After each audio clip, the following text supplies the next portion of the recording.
You are working on the mantra of global good and make India the world's growth engine. The story of your journey from Gujarat to the global stage in just 2 decades is nothing short of a modern epic. Today, and in today's India, is the best time for young people to enter the economy, to innovate, and to provide ease of living and ease of earning to hundreds of millions of people.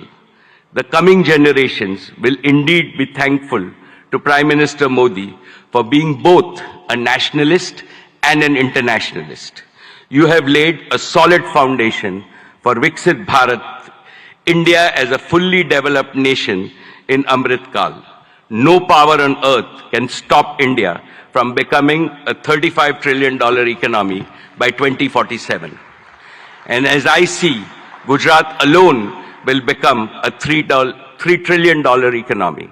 Therefore, I am confident, every Gujarati is confident, and every Indian is confident that the Modi era will take India to new summits of prosperity, progress, and glory.